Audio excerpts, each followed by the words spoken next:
Hi, and thanks for logging on to the Daily DVAR Halacha. And here's a brand new halacha for you, and it is for Thursday, the 28th day of August. Here we go. Now, we're continuing on in the laws of selichos as we approach Rosh Hashanah and everything, and you may be wondering when selichos do arrive. They're still a couple weeks away, but when they do arrive, they are said in the early morning, and whoa, it makes your early morning even earlier, and you're probably wondering, like, why does it have to be like that? Why do we have to say them in the morning and make my day so much longer? Why couldn't we just tack it onto mincha or something? And the idea is because the early morning is considered an eis ratzon, a time of extra acceptance for our prayers. We just know that God is more receptive to our prayers then in that early morning hour. A lot of sentences in our Tanakh, in the Bible, prove that, and therefore we know that it's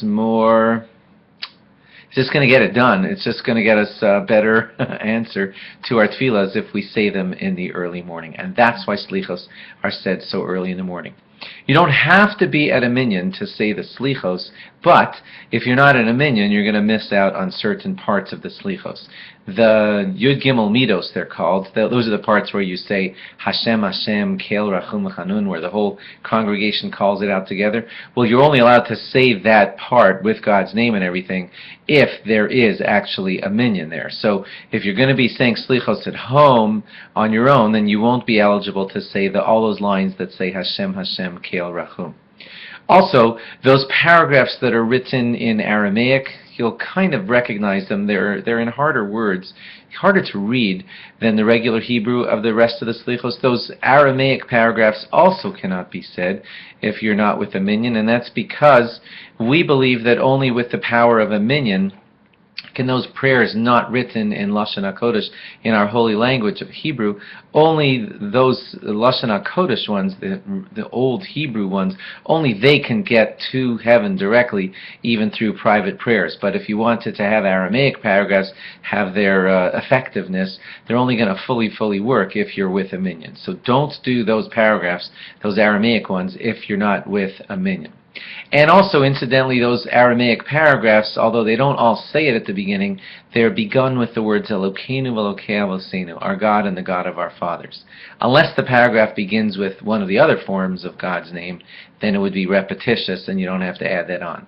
But if it starts with other words, then Elokeinu v'Elokei Avosenu is the standard introduction that you should say for all those paragraphs. Lastly, when choosing your Chazan for selichos, and certainly when choosing your Chazan for Rosh Hashanah, you don't only look for a good voice.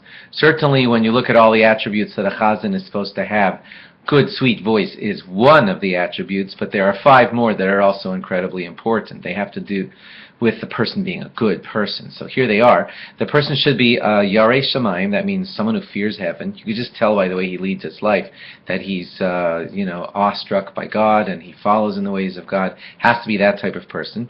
Should be a Talmid Chacham, someone who is well learned in Torah.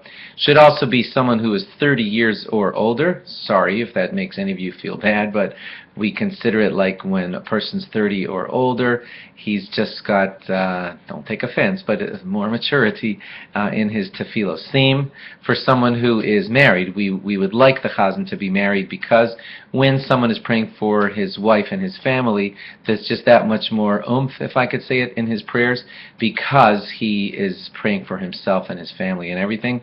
And also he must be a person that is acceptable to the community. There are a whole bunch of people in the shul who just feel like, wrongly, but they feel like I can't stand that guy.